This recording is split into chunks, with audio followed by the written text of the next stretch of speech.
Vous informer est notre seule priorité sur Speedline TV. Mesdames et messieurs, bonsoir et bienvenue dans ce journal.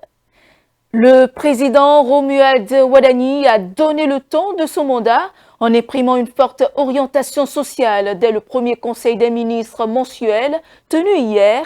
À travers plusieurs décisions, le chef de l'État entend traduire en actes les engagements pris devant la population. La tournée ouest-africaine engagée par Romuald Wadani ne laisse personne indifférent. Elle est suivie avec attention par les observateurs et les acteurs politiques. Dans cette édition, nous vous proposons l'éclairage d'un expert pour mieux comprendre les enjeux et les perspectives de cette démarche diplomatique. Au Kenya, des centaines de manifestants se sont rassemblés pour protester contre un projet des États-Unis visant à installer un centre de quarantaine destiné à accueillir des citoyens américains infectés par le virus Ebola, une initiative qui suscite une vive controverse dans le pays alors que le gouvernement kényan affirme maintenir le projet.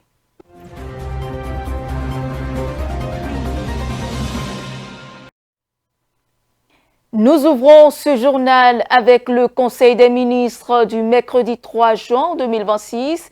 Le président de la République, Romuald Wadani, a présidé la deuxième réunion du Conseil des ministres depuis le début de son mandat. À l'issue de ce conseil, plusieurs décisions majeures ont été prises dans des secteurs clés, notamment les finances publiques, les affaires sociales, l'éducation, l'agriculture, la santé, ainsi que le développement territorial. On fait le point avec le ministre porte-parole du gouvernement. Chapitre des mesures normatives. Transmission à l'Assemblée nationale pour étude et vote du projet de loi de finances rectificative pour la gestion 2026. La restructuration de l'appareil gouvernemental intervenue à la suite de l'entrée en fonction du président de la République et la prise en compte de ses orientations prioritaires induisent une modification substantielle des objectifs de la loi de finances initiale. Ceci rend donc nécessaire un réajustement de l'architecture budgétaire de l'État. Dans cette perspective, le budget s'établirait à 4 086 620 millions de francs CFA contre 3 783 984 millions de francs CFA pour la loi de finances initiale, soit un taux d'accroissement de 8%. Le taux de croissance prévu est maintenu à 7,5%, tandis que les dépenses de personnel sont en baisse de 9,8%, sans remettre en cause les recrutements prévus et les dépenses d'acquisition de biens et services. Il est également projeté une hausse de 8,5% des dépenses d'investissement et de 2% des recettes budgétaires. De façon spécifique, les ajustements intervenus adressent notamment les mesures suivantes. En matière de protection sociale et de renforcement du capital humain. Ouverture de lignes budgétaires dédiées à des mesures sociales contenues dans le projet de société du chef de l'État. Il s'agit notamment de la réalisation de points d'eau dans les écoles et centres de santé, l'accélération du programme de supplémentation nutritionnelle des 1000 premiers jours, le renforcement du dispositif de l'assurance maladie obligatoire, la prise en charge des personnes en situation de mendicité et des enfants de la rue, etc. En matière d'éducation et de cantine scolaire. Mise en route de la généralisation de la gratuité des frais de scolarité pour les filles de l'enseignement secondaire général dès la rentrée 2026-2027 et construction de magasins pour cantines scolaires. Dans le domaine de la sécurité intérieure. Renforcement du réseau de sécurité publique par l'allocation d'une dotation réévaluée pour le déploiement d'une solution de vidéoprotection dans les grandes villes du pays. S'agissant du secteur de la santé et des infrastructures, consolidation des crédits du programme d'investissement public PIP pour soutenir la construction, réhabilitation des hôpitaux et dispensaires, l'accélération de la nouvelle phase opérationnelle du Centre hospitalier international de Calavi, les infrastructures d'assainissement, de transport, etc. En matière de soutien économique, subvention des intrants agricoles pour amortir le renchérissement des prix sur le marché du fait des crises géopolitiques et favoriser la sécurité alimentaire.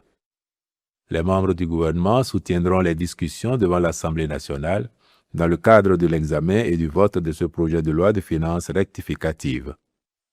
Au chapitre des communications, en point 1, mesures sociales au profit de divers secteurs.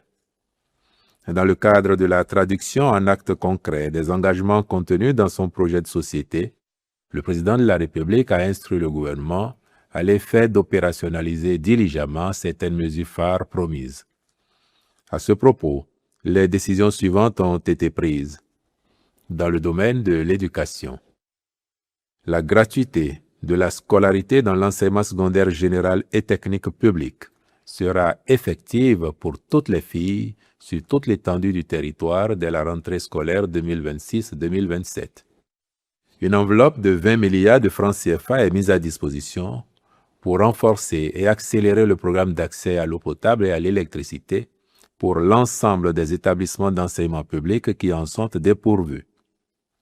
Au niveau de l'enseignement supérieur, un comité est constitué pour statuer sur les conditions de relance et ou d'amélioration des œuvres sociales, transport, hébergement, restauration, dans les universités publiques dès la rentrée académique 2026-2027. Il présentera son rapport à la prochaine séance du Conseil des ministres. Dans le domaine de la santé, une dotation d'1 milliard de francs CFA est constituée pour accompagner les hôpitaux publics dans la constitution de stocks d'intrants nécessaires à la mise en œuvre de la prise en charge systématique des urgences vitales. Ainsi, les formations sanitaires, sur toute l'étendue du territoire national, seront en mesure de prendre en charge de manière diligente et sans conditionnalité préalable tout patient dont le pronostic vital serait engagé. Une enveloppe budgétaire de 10 milliards de francs CFA est allouée au programme d'accès à l'eau potable et à l'électricité de tous les centres de santé publics qui n'en disposent pas encore. L'accélération du programme de supplémentation nutritionnelle des 1000 premiers jours est prescrite. Dans le domaine de l'agriculture, des subventions spécifiques sont instituées au profit des agriculteurs, principalement ceux des filières riz, coton, soja et cajou, dès la campagne agricole 2026-2027. Ce faisant, le gouvernement entend mieux récompenser l'effort productif, renforcer durablement les revenus des exploitants agricoles, sécuriser l'approvisionnement des unités de transformation locales et consolider le positionnement du Bénin comme puissance agricole et agro-industrielle de référence en Afrique de l'Ouest. Ainsi, s'agissant du coton, pour une production nationale supérieure à 700 000 tonnes, les producteurs percevront une prime exceptionnelle de 10 francs CFA par kilogramme sur le prix homologué pour la campagne agricole. En ce qui concerne les filières anacarde, soja et riz, dès que les capacités de transformation installées sont satisfaites, les producteurs percevront une prime exceptionnelle de 10 francs CFA par kilogramme livré aux usines locales. Il est à noter que pour la campagne agricole 2026-2027, ces capacités sont respectivement de cajou, 200 000 tonnes, soja, 450 000 tonnes, riz, 350 000 tonnes. Par ailleurs, le Conseil a instruit les ministres intéressés par le sujet à l'effet d'engager une réflexion stratégique sur la restructuration de ces trois filières afin de les rendre plus compétitives encore. En point 2. Adoption du document de programmation budgétaire et économique pluriannuel 2027-2029. Il ressort du dit document que le présent exercice de programmation s'inscrit dans un contexte économique national marqué par la consolidation de la croissance, qui s'est établie à 8,1% en 2025, un record depuis l'avènement du renouveau démocratique, avec une inflation maîtrisée estimée à 1,1%. À cet égard, l'économie béninoise devrait poursuivre sa résilience en dépit des contextes régionaux et internationaux instables. Ainsi, le taux de croissance s'établirait à 7,5% en 2026, comme initialement prévu, de même qu'en 2027, avec un taux d'inflation maintenu autour de 2% et un déficit budgétaire maîtrisé à 2,8%. Après avoir présidé le Conseil des ministres, le chef de l'État s'est rendu à Lomé pour s'entretenir avec son homologue togolais, Faure Gnassingbé. Cette visite marque la 4e étape de sa toute première tournée diplomatique régionale. Elle intervient immédiatement après ses déplacements au Nigeria ainsi que dans 2 pays de l'AES. Suivons donc le compte-rendu. Le Togo, pays limitrophe situé à l'ouest du Bénin, a constitué la 4e étape de la toute première tournée sous-régionale du président béninois Romuald Wadani. Le chef de l'État a atterri ce mercredi à Lomé, où il a été accueilli avec les honneurs par son homologue togolais, le président Faure Gnassingbé. Cette visite s'inscrit dans le cadre d'une offensive diplomatique régionale engagée par le nouveau dirigeant avec pour objectif de consolider les partenariats stratégiques et de repositionner le Bénin dans un environnement sous-régional en pleine mutation. Au centre des échanges, le renforcement de la coopération économique bilatérale, le développement des infrastructures régionales, notamment les corridors de transport, la sécurisation des frontières communes, ainsi que la stabilité politique et l'intégration ouest-africaine. Les 2 pays partagent en effet des préoccupations sécuritaires majeures. La menace terroriste en provenance du Sahel poursuit sa progression vers les pays côtiers du Golfe de Guinée. Dans ce contexte, la coordination sécuritaire entre Cotonou et Lomé apparaît comme une nécessité stratégique. Après ces étapes successives à Niamey et à Ouagadougou, Romuald Wadani a exposé à son homologue togolais sa vision d'une coopération militaire interconnectée fondée sur le partage de renseignements, la mutualisation des moyens et la surveillance renforcée des zones frontalières septentrionales. Mais au-delà de l'enjeu sécuritaire, cette visite revêt également une dimension économique importante. L'AS Lomé-Cotonou constitue un maillon essentiel du corridor Abidjan-Lagos, l'un des plus dynamiques d'Afrique de l'Ouest. Les échanges commerciaux, le transit portuaire et la fluidité des infrastructures routières et énergiques figurent parmi les priorités communes des 2 États. Le choix de Lomé comme 4e étape n'est donc pas anodin. Le Bénin et le Togo entretiennent des relations historiques, culturelles et économiques étroites qui font de cette coopération un levier stratégique pour la stabilité et la croissance de la sous-région. À travers cette tournée, Romuald Wadani affirme sa volonté de faire du dialogue avec les pays voisins un pilier central de la diplomatie béninoise, une approche pragmatique orientée vers la concertation régionale et la gestion collective des défis sécuritaires et économiques. Romuald Wadani affiche sa volonté de consolider les relations de bon voisinage. Cette démarche intervient dans un contexte marqué par d'importants défis sécuritaires et économiques qui imposent plus que jamais une concertation renforcée entre les États. Que révèlent ces premiers déplacements du nouveau président béninois? Suivant. Le but de cette visite-là est de renforcer les liens d'amitié et de coopération entre les différents pays de la sous-région. Et ces visites ont permis au chef de l'État de parler des problèmes qui minent la sous-région, les problèmes d'insécurité, les problèmes de commerce avec les autres pays. Et vous n'êtes pas sans savoir que depuis 2023, la frontière entre le Bénin et le Niger était fermée. Donc, le but de cette visite est de revoir cette situation et permettre la réouverture de la frontière qui sera un bonnet tant pour la population béninoise que pour la population du Niger. Donc, il y a beaucoup de choses. Quand vous prenez du côté de Burkina, il est question que les liens soient renforcés et que le partenariat continue sur les infrastructures, sur l'industrie, sur le commerce extérieur, sur la formation professionnelle, les éléments scientifiques pour que les 2 pays puissent commencer par partager des visions en matière scientifique. Donc il y a beaucoup de choses que nous pouvons noter dans ces visites-là. Et quand vous prenez le Nigeria, il y a beaucoup de choses que le Nigeria nous demande. Je pense que cette visite a permis aux deux chefs d'État de faire le tour d'horizon et de voir comment mettre en application ce que le Nigeria avait demandé pour que nous puissions reprendre le commerce avec le Nigeria. Le voisin du Togo, beaucoup de nos compatriotes se sont installés là-bas et beaucoup sont partis là-bas parce que la frontière entre le Bénin et le Niger était fermée. Donc, je pense que quand le président est allé au Togo, ça rassure plus nos compatriotes et beaucoup de gens vont revenir ici pour faire du commerce. Nous avons beaucoup de nos compatriotes qui sont au Togo, qui vivent là-bas. Avoir le président sur les territoires, c'est déjà une preuve d'assurance.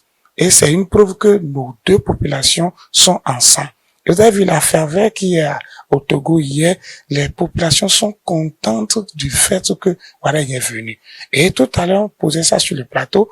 Et dans un passé récent, notre chef, en tout cas, notre pays n'est plus aimé par beaucoup de ces chefs d'État. Mais je pense que ce acte que vient de poser le président Romain Wardani, ça a rassuré les présidents de la sous-région. Et nous pensons que de cette visite peut ressortir beaucoup de choses. En interactualité au Kenya, colère et inquiétude autour de l'ouverture annoncée d'un centre de quarantaine destiné à des citoyens américains potentiellement exposés au virus Ebola. Plusieurs centaines de personnes ont manifesté pour dénoncer cette décision qu'elles jugent préoccupante sur le plan sanitaire. Malgré la contestation, le gouvernement kényan a annoncé le maintien du projet. Le reportage. Le Kenya a annoncé maintenir son projet de centre de quarantaine destiné aux ressortissants américains exposés au virus Ebola, malgré la contestation. Le ministre de la Santé, Aden Douale, a affirmé mercredi que le centre, prévu sur la base aérienne de Laikipia, faisait partie d'un ensemble de 23 structures de quarantaine et d'isolement à travers le pays.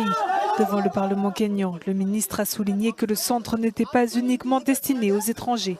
Selon le média Reuters, une vingtaine de vols transportant du matériel médical américain et du personnel spécialisé ont atterri au Kenya entre le 23 et le 31 mai, malgré la controverse. La haute cour kenyane a ordonné la semaine dernière la suspension de l'ouverture du centre. Le projet a aussi provoqué une forte mobilisation populaire à travers le Kenya. 2 personnes ont été tuées par balle lors de manifestations contre le centre lundi à Nanyuki, près de la base aérienne de Laikipia. De nombreux habitants craignent des contaminations dans leur pays, qui n'a enregistré aucun cas d'Ebola depuis la déclaration de l'épidémie mi-mai en République démocratique du Congo. La présidente tanzanienne Samia Suluhu Hassan a été reçue ce mercredi au Kremlin par son homologue russe Vladimir Poutine dans le cadre d'une visite d'État de 3 jours en Russie. Il s'agit de son premier déplacement officiel à l'étranger depuis sa réélection à la tête de la Tanzanie.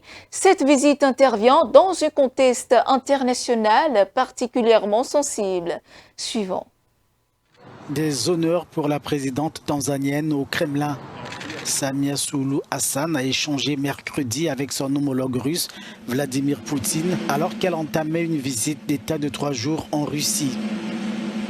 C'est son premier déplacement à l'étranger depuis son investiture après sa victoire à l'élection présidentielle du 29 octobre 2025 avec 98% des suffrages.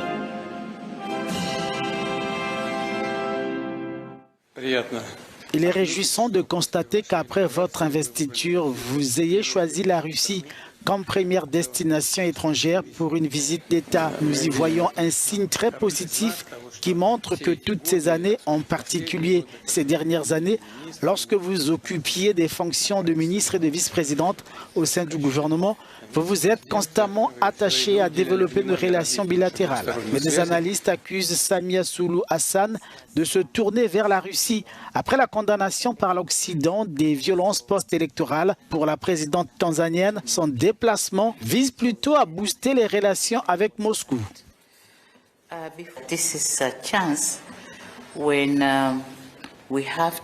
C'est l'occasion pour nous de discuter du développement futur de nos pays. Mais avant cela, je tiens à remercier la Russie pour l'importante contribution qu'elle a apportée à la libération de l'Afrique.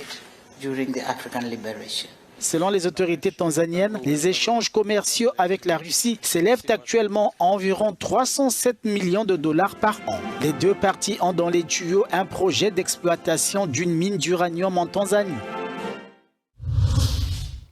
Ainsi donc prend fin cette édition. Merci de votre aimable attention. Suivez-nous en continu sur speedlinetv.bj/live et sur nos différents canaux digitaux Facebook, YouTube et TikTok.